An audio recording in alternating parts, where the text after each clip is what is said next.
China has become a main pillar of innovation for Porsche because of the enlarged footprint of research and development in China, said Michael Kirsch, President and CEO of Porsche China during the 6th China International Import Expo in Shanghai. The German carmaker has attended the CIIE every year since its first edition in 2018.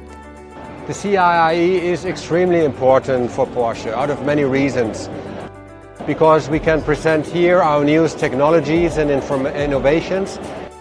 It's our commitment to China because we have been here since many years and have been treated very nicely by government, by our fans and customers, and also by the media.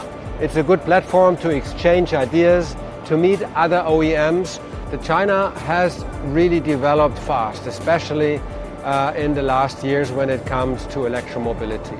Big congratulations from our side because now Chinese car industry and manufacturers are in many places a benchmark in electromobility. China for me is a market with many more opportunities than risk. For Porsche, China had become the biggest market in the world since 2015, and it remains one of the main pillars for Porsche in terms of business. And it becomes a main pillar in terms of innovation because we have enlarged our footprint of research and development here to learn in China, to create things in China for China, but maybe also to create things in China for the world of Porsche. So we have developed from a subsidiary of sales to an innovation powerhouse for Porsche in China.